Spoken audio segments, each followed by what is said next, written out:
Hello guys, welcome to Sourav omniverse YouTube channel. আজ Calcutta university English honours semester 4 এদের syllabus, suggestion, strategy যাবতীয় যা বিষয় নিয়ে আলোচনা করব। তো আশা করি সকলের সেমিস্টার 3 এর এক্সাম খুব ভালো হয়েছে। এক্সাম কেমন হয়েছে এবং সাজেশন কতটা কি কাজে এসেছে সেটা কমেন্ট বক্সে তোমরা জানিও, আর ভিডিওটাকে প্লিজ একটা লাইক করে দিও। আচ্ছা, সিলেবাসটা আলোচনা করার আগে একটা ছোট্ট ঘোষণা। তোমাদের যেরকম ক্যালকাটা ইউনিভার্সিটি ইংলিশ অনার্সের পড়িয়ে থাকি, এবারেও কিন্তু ব্যাচ শুরু করছি 10th মার্চ থেকে। সেমিস্টার 4-এদের 10 মার্চ থেকে ব্যাচ স্টার্ট হচ্ছে। যারা যারা অ্যাডমিশন নিতে চাও, নিচে হোয়াটসঅ্যাপ নাম্বার দেওয়া আছে, হোয়াটসঅ্যাপ করতে পারো। মান্থলি ফিজ 450, 450 টাকা পার মান্থ ফিজ, এবং সপ্তাহে 2 দিন ক্লাস হয়, 2 ঘন্টা করে, এবং সেই ডেটটা তোমাদের সাথে কনসাল্ট করে ঠিক করা হবে। এখনও ডেট ফিক্স করিনি। আর লাইভ ক্লাসের পাশাপাশি রেকর্ডেড ক্লাসও অ্যাভেলেবেল আছে। যারা লাইভ ক্লাস করতে পারবে না, পরে রেকর্ডেড ক্লাস কিন্তু করে নিতে পারবে। আর প্লাস এখানে আমি নোটস, সাজেশন, মেটেরিয়ালস যাবতীয় যা দিয়ে দেবো, এবং সাথে অ্যাসাইনমেন্টও কিন্তু করে দেবো। সো যদি কেউ পড়তে চাও তাহলে হোয়াটসঅ্যাপ করতে পারো, ঠিক আছে? এবারে দেখো, তোমাদের এই সেমিস্টারে 3টে পেপার আছে, সিসি, আর তাছাড়া এসিসি পেপার আছে। তো এখানে সিসি সর্বপ্রথম সিসি 8 দিয়ে শুরু হচ্ছে। সিসি 8 পেপারটা ব্রিটিশ লিটারেচার আছে, 18th সেঞ্চুরি ব্রিটিশ লিটারেচার দিয়েছে। সো এখান থেকে দেখতে হবে যে সোশ্যাল অ্যান্ড ইন্টালেকচুয়াল ব্যাকগ্রাউন্ডটাকে বেসিক্যালি দেওয়া হয়েছে 18th সেঞ্চুরির। এখানে তোমাদের পোয়েট্রি, ড্রামা এবং প্রোজ থাকবে। পোয়েট্রির মধ্যে কি কি থাকবে দেখো, এখানে যে কোনো দুটোর মধ্যে একটা করতে হবে, ঠিক আছে? সো স্যামুয়েল জনসনের লন্ডন কবিতা আছে, আর থমাস গ্রের elegy written in a country churchyard আছে। এই দুটোর মধ্যে থেকে যে কোনো একটা 15 মার্কসের লিখতে হবে। তারপরে চলে যাচ্ছি ড্রামা পোর্শন। ড্রামা পোর্শনে আছে উইলিয়াম কংগ্রিভের লেখা the way of the world. 17th সেঞ্চুরির the way of the world popular পপুলার। এর আগে তোমরা রোভার করেছো, সো অলরেডি রেস্টোরেশন কমেডি একটা করে নিয়েছো। সো রেস্টোরেশন কমেডির মধ্যে সবথেকে বেশি পপুলার হচ্ছে the way of the world, সেটা এবারে আছে। এই ড্রামা পার্ট থেকে দুটো কোশ্চেন থাকবে, যে কোনো একটা লিখতে হবে। এবারে প্রোজ সেকশনে দেখতে হবে ফিকশনও আছে আর নন ফিকশনও আছে, দুটোই আছে। সো ফিকশন নন ফিকশনের মধ্যে দেখো, সর্বপ্রথম ড্যানিয়েল ডিফো রবিনসন ক্রুসো, এটা হচ্ছে নন ফিকশন, ঠিক আছে? আলেকজান্ডার সেলকিকের ওপরে বেস করে তৈরি এই টেক্সটটা, রবিনসন ক্রুসো, ট্রাভেল লিটারেচার। আর আছে এদিকে জোসেফ এডিশনের দুটো টেক্সট বেসিক্যালি, বাট এটা কিন্তু ফিকশন। ফিকশন মানে বানানো গল্প। সো এখানে রজার অ্যাট হোম আর স্যার রজার অ্যাট চার্চ, এই দুটোকে আছে। দ্য স্পেকটেটর ম্যাগাজিন, হ্যাঁ সরি, ম্যাগাজিনেতে পাবলিশ হয়েছিল, ঠিক আছে? সো এসে, এগুলোকে এসে বলা হয়, ঠিক আছে? Sir Roger at home, Roger at church, দুটো এসে স্পেকটেটর ম্যাগাজিনেতে পাবলিশ হয়েছিল। So Daniel Defoe Robinson Crusoe থেকেও দুটো কোশ্চেন থাকবে, একটা লিখতে হবে। আর জোসেফ অ্যাডিসনের রজার অ্যাট হোম, চার্চ, দুটো কখনো কম্বাইন করে আর কখনো ইন্ডিভিজুয়াল একটা একটা আলাদা করে আসে, সেখান থেকে একটা লিখতে হবে। তো সেটা দেখো এখানে অলরেডি বলেই দিয়েছে। আর সমস্ত মিলিয়ে ওভারঅল 5 নম্বরের শর্ট কোশ্চেন থাকবে। দেখো 1 কোশ্চেন অফ 15 মার্কস, পোয়েট্রি থেকে দুটো থাকবে, যে কোনো একটা লিখতে হবে।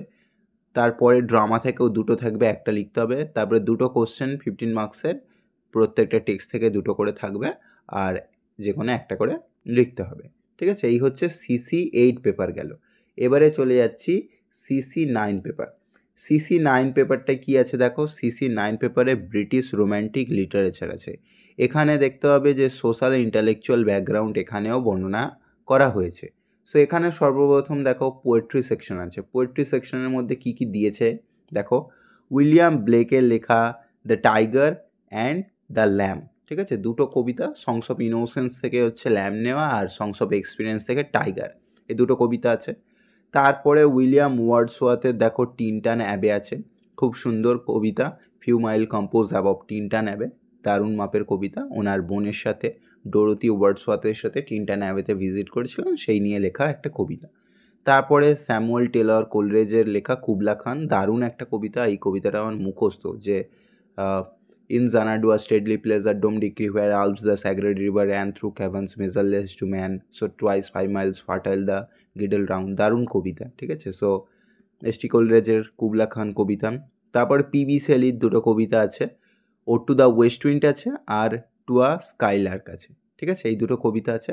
আর জন কিটসের অন্যদিকে ওড টু আ নাইটেঙ্গেল, আর এদিকে ওড টু অটাম, এই দুটো কবিতা আছে, ঠিক আছে। আচ্ছা, তারপরে চলে যাচ্ছি দেখো আমাদের প্রোজ সেকশন। প্রোজ সেকশনের মধ্যে দেখতে হবে এখানে যে চার্লস, এখানেও কিন্তু ফিকশন নন ফিকশন বোথ আছে, ঠিক আছে। চার্লস ল্যাম্বের dream children are super অ্যানুয়েটেড man, এই দুটো হচ্ছে ফিকশন মানে বানানো গল্প, আর সরি এই দুটো হচ্ছে নন ফিকশন। সুপার অ্যানুয়েটেড ম্যান আর ড্রিম চিলড্রেন নন ফিকশনের মধ্যে আছে, আর মেরি শেলির ফ্র্যাঙ্কেনস্টাইন হচ্ছে ফিকশন বেসড, ঠিক আছে। সো এখানে চার্লস ল্যাম্বের dream children are every R super অ্যানুয়েটেড man দুটোই খুব দারুণ দারুণ টেক্সট। তোমরা যারা চাও যে আমি ইউটিউব দেখে পড়াশোনা করব, তাদের জন্যও সেই সমস্ত ব্যবস্থা করে রেখেছি। ইউটিউবে আমি যত এই টেক্সটগুলো আছে এগুলো ভিডিও বানিয়ে রেখেছি, সামারি, বিভিন্ন সাজেশান, সেগুলো একটু দেখতে পারো আমার চ্যানেলে গিয়ে, প্লেলিস্ট বানানো আছে 4th সেমের, সো ওটা একটু চেক করো। আচ্ছা, dream children superannuated man থেকে কখনো কম্বাইন আসে, কখনো ইন্ডিভিজুয়াল আসে। আচ্ছা, তারপরে মেরি শেলির ফ্র্যাঙ্কেনস্টাইন, এটা দারুণ একটা সায়েন্স ফিকশন, গথিক পাশাপাশি, এবং প্রথম সায়েন্স ফিকশন নামেও পরিচিত। ভিক্টর ফ্র্যাঙ্কেনস্টাইনের গল্প পড়বে, দারুণ টেক্সট, ইউটিউবে ভিডিও বানিয়ে রেখেছি। আচ্ছা, তারপরে দেখো তাহলে এখান থেকে কি কি করতে হচ্ছে। এখান থেকে দেখো 5 নম্বরের শর্ট কোশ্চেন ওভারঅল সমস্ত কিছু মিলিয়ে থাকবে। 2টো কোশ্চেন লিখতে হবে কবিতা থেকে, কতগুলো আসবে? 4টে আসবে, যে কোনো 2টো কবিতা লিখতে হবে। আর প্রোজ সেকশন থেকেও 2টো করে করতে হবে, মানে চার্লস ল্যাম্বের dream children superannuated man, এখান থেকে আইদার একটা করতে হবে, আর মেরি শেলি ফ্র্যাঙ্কেনস্টাইন থেকে একটা, মানে কবিতা থেকে 2টো করতে হলো, এখান থেকে একটা, আর ফ্র্যাঙ্কেনস্টাইন থেকে একটা। সো 4টে বড় কোশ্চেন 15 নম্বরের করতে হচ্ছে, সমস্ত মিলিয়ে শর্ট কোশ্চেন 1 নম্বর করে 5টা। এবারে চলে যাচ্ছি CC10 পেপারটায়। CC10 পেপারটায় দেখতে পাচ্ছি যে 19th সেঞ্চুরি ব্রিটিশ লিটারেচার আছে। সো এখানে 19th century British literature social intellectual ব্যাকগ্রাউন্ডের মধ্যে কি কি আছে দেখো। সর্বপ্রথম পোয়েট্রি আছে, জানো দারুণ, এই সেকশনটা আমার দারুণ লাগে, এই পোয়েট্রি সেকশনটা। লর্ড টেনিসনের আছে ইউলিসিস, দারুণ কবিতা, খুব সুন্দর কবিতা। রবার্ট ব্রাউনিংয়ের আছে মাই লাস্ট ডাচেস, এটাও খুব দারুণ মাপের একটা ড্রামাটিক মনোলগ, এবং রবার্ট ব্রাউনিংয়ের নাম শুনলে তো মানে ড্রামাটিক মনোলগ সবার আগে মাথায় আসে, যে কীরকমভাবে মাই লাস্ট ডাচেস কবিতাটা লেখা, যে that's my last duchess painted on the wall looking through as if she were alive, দারুণ কবিতা, ইউটিউবে ভিডিও বানিয়ে রেখেছি। আচ্ছা, ক্রিস্টিনা রজেটি বা সিজি রজেটি, জানো যে প্রি র্যাফেলাইট ব্রাদারহুড যারা ছিলেন, সিজি রজেটি, ডিজি রজেটি, মানে দান্তে গ্যাব্রিয়েল রজেটি। সো ডিজি রজেটির বোন সিজি রজেটির গবলিন মার্কেট কবিতা, এটা এমন একটা কবিতা, এটা অ্যাপারেন্টলি পড়লে মনে হবে যে তার কোনো সেন্স নেই, বাট এর হিডেন মিনিং কিন্তু অনেক ডেপথে আছে, দারুণ মাপের একটা কবিতা, ঠিক আছে। খুব বড় কবিতা, আই থিঙ্ক 750 না 800-র মতো লাইন আছে কবিতাটা, দারুণ মাপের কবিতা, ইউটিউবে ভিডিও বানিয়ে রেখেছি, দেখতে পারো, যে কাম্বাই অর্চার্ড ফুড কাম্বাই কাম্বাই কীরকমভাবে ডাকছে। তারপর ম্যাথিউ আর্নল্ডের ডোবার বিচ কবিতা, এটাও একটা ড্রামাটিক মনোলগ, সাথে এলিজি। আচ্ছা, তারপর নোবেল আছে দেখো। আচ্ছা, পোয়েট্রি সেকশন থেকেও তোমাদের কিন্তু যে কোনো 2টো লিখতে হবে, ঠিক আছে। কতগুলো আসবে এখান থেকে দেখো, 3টে আসবে, এই পোয়েট্রি সেকশন থেকে 3টে আসবে, তার মধ্যে যে কোনো 2টো লিখতে হবে। আচ্ছা, তারপরে নোবেল সেকশনে চলে যাচ্ছি। নোবেলের মধ্যে দেখো জেন অস্টিনের এখানে অর হিসেবে আছে, ঠিক আছে। জেন অস্টিনের প্রাইড অ্যান্ড প্রিজুডিস, আর একটা আছে শার্লট বন্টের লেখা জেন আয়ার, ঠিক আছে। জেন অস্টিন আছে, আর জেন অস্টিনের প্রাইড অ্যান্ড প্রিজুডিস আর শার্লট বন্টের লেখা জেন আয়ার, দুটোই ভিডিও বানিয়ে রেখেছি ইউটিউবেতে। জেন অস্টিনের প্রাইড অ্যান্ড প্রিজুডিসটা দারুণ। এখানে তোমাদের কলেজ যাই বলুক না কেন, তোমাদের ইউনিভার্সিটি কোশ্চেনে 2টোই কোশ্চেন থাকবে, তোমার যেটা ইচ্ছে তুমি সেটা লিখতে পারো। জেন অস্টিনের প্রাইড অ্যান্ড প্রিজুডিস থেকেও 2টো কোশ্চেন থাকবে, যে কোনো একটা লিখতে হবে, আর এদিকে শার্লট বন্টের জেন আয়ার থেকেও 2টো কোশ্চেন আসবে, যে কোনো একটা লিখতে হবে, ঠিক আছে। আমি মেনলি এখানে প্রাইড অ্যান্ড প্রিজুডিসটা পড়াই, দারুণ। আর এটার স্টেটমেন্ট এমনভাবে শুরু হচ্ছে যে it is truth acknowledge that a single man possess a good fortune must be a good looking woman, এরকমভাবে সেন্টেন্সটা শুরু হচ্ছে প্রাইড অ্যান্ড প্রিজুডিস নোবেলটা, দারুণ। আচ্ছা, তারপরে চার্লস ডিকেন্সের অলিভার টুইস্ট, আর এদিকে থমাস হার্ডির দ্য মেয়র অফ ক্যাস্টারব্রিজ আছে। সো থমাস হার্ডির মেয়র অফ ক্যাস্টারব্রিজটা আমি পড়াই, দারুণ এটা টেক্সট। আর অলিভার টুইস্টটাও খুব সুন্দর, এটার কার্টুন আছে, ইউটিউবে সার্চ করলে একটা অ্যানিমেশনও আছে, দেখতে পারো, খুব সুন্দর। আচ্ছা, নোবেল থেকে জেন অস্টিনের প্রাইড অ্যান্ড প্রিজুডিস আমি করাবো, আর এদিকে থমাস হার্ডির দ্য মেয়র অফ ক্যাস্টারব্রিজ করাবো। প্রাইড অ্যান্ড প্রিজুডিস থেকেও দুটো কোশ্চেন আসবে, যে কোনো একটা লিখতে হবে। এদিকে শার্লট বন্টের জেন আয়ার থেকেও দুটো কোশ্চেন থাকবে, যে কোনো একটা লিখতে হবে, ঠিক আছে। যদি প্রাইড অ্যান্ড প্রিজুডিস করো তাহলে বন্টের করার দরকার নেই, আর এদিকে অলিভার টুইস্ট করলে মেয়র অফ ক্যাস্টারব্রিজ করার দরকার নেই, বা মেয়র অফ ক্যাস্টারব্রিজ করলে অলিভার টুইস্ট করার দরকার নেই, যে কোনো একটা, আইদার অর।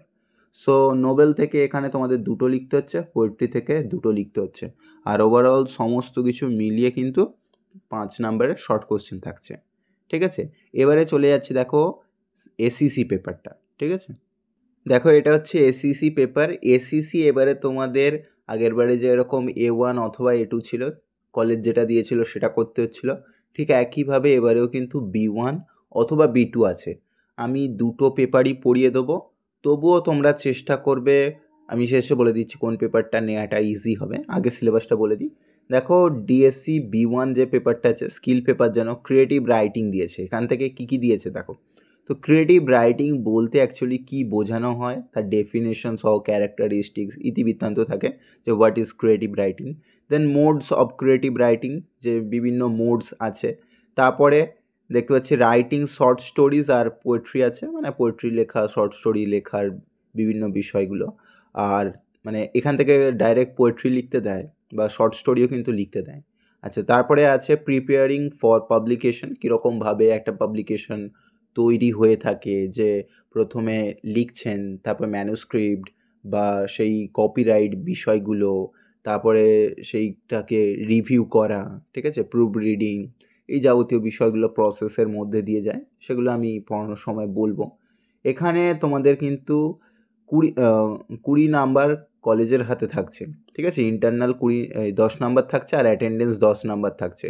কোনো ভাইভা এখান থেকে হবে না, আর বাকি 80 মার্কসে কিন্তু এখান থেকে এক্সাম নেওয়া হবে, ইউনিভার্সিটি এক্সাম নেবে। কীরকম কী থাকবে, এখান থেকে কোনো টিউটোরিয়াল বা ভাইভা থাকছে না। এখান থেকে দেখতে পাবে যে 80 নাম্বার আছে, এই 80 নাম্বারের মধ্যেও কোশ্চেনের বিভিন্ন প্যাটার্ন অনুযায়ী দিয়ে দেয়। আমি প্রিভিয়াস ইয়ার কোশ্চেনগুলোকে চেক করে দেখিয়ে দেবো কীরকম কী থাকে, বা কোনখান থেকে কত কী থাকে, সেটা আমি প্রিভিয়াস ইয়ারের কোশ্চেন সলিউশন করানোর সময় দেখিয়ে দেবো, বলতে যাব। আর বাকি ডিএসসি B2 পেপার আছে, যারা B1 নেবে B2 হবে না, B2 নিলে B1 হবে না। আচ্ছা, B2 পেপারে অ্যাকাডেমিক রাইটিং আর কম্পোজিশন আছে। এখানে দেখতে হবে introductions to the writing process, তারপরে আছে ইন্ট্রোডাকশনস টু অ্যাকাডেমিক রাইটিং, তারপরে সামারাইজিং অ্যান্ড প্যারাফ্রেজিং আছে, আর সাইটিং সোর্সেস আছে, ঠিক আছে। এই পেপারটা তুলনামূলকভাবে ওটার থেকে ইজি হয়। ওটায় কবিতা লিখতে বা অনেকে পারে না, স্টোরি লিখতে পারে না, যাদের নিজস্ব রাইটিং স্টাইল আছে, লিখতে পারো, তাদের জন্য প্রবলেম নেই।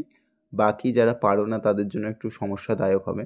এখান থেকেও কিন্তু 80 নাম্বারের পরীক্ষা হবে, আর এখান থেকে মার্কস ডিস্ট্রিবিউশনটা বলে দিয়েছে, দেখো, যে রাইটিং ক্রিটিক্যাল অ্যাপ্রিসিয়েশন, মানে ক্রিটিক্যাল অ্যাপ্রিসিয়েশন লিখতে দেবে তোমাকে, বেসিক্যালি একটা কবিতা থেকে দিয়ে দেবে, একটা স্টোরি থেকে দিয়ে দেবে।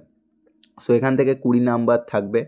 তারপরে একটা তোমাকে সামারাইজ করতে দেবে, বা সাবস্টেন্স রাইটিং দেবে উইথ ক্রিটিক্যাল নোট, এখানে 20 নাম্বার থাকবে, 12 + 8, মানে সাবস্টেন্স রাইটিং আর ক্রিটিক্যাল অ্যাপ্রিসিয়েশন, সাবস্টেন্সে 12 থাকে আর ক্রিটিক্যালে 8 থাকে, ঠিক আছে। তারপরে এই পেপারে কিন্তু এসে থাকে, 30 নাম্বারের একটা এসে লিখতে হবে, বুঝতে পারছো, অনেক বড় ব্যাপার। সো এখান থেকে 30 নাম্বারের একটা এসে লিখতে হবে, যেটা অলমোস্ট তোমাকে 1200+ ওয়ার্ডসে লিখতে হবে, ঠিক আছে। ওই 1200 ওয়ার্ডসের মতনই লিখতে হবে, লিখলে তবে নাম্বার পাওয়া যাবে। আর এখান থেকে আমি দিয়ে দেবো, সাজেশান দিয়ে দেবো, আমি তখন দেখে নেবে, সেগুলোর মধ্যেই পড়বে। যাই হোক, এই হচ্ছে তোমাদের সিলেবাস। যদি কেউ অনলাইনে পড়তে চাও আমার কাছে, তাহলে হোয়াটসঅ্যাপ করতে পারো, যাবতীয় ডিটেলস ডেসক্রিপশনেতে দেওয়া আছে। আর ভিডিওটাকে প্লিজ একটা লাইক করে দিও, চ্যানেলটা সাবস্ক্রাইব করে নিও। দেখা হচ্ছে পরের ভিডিওতে, বাই।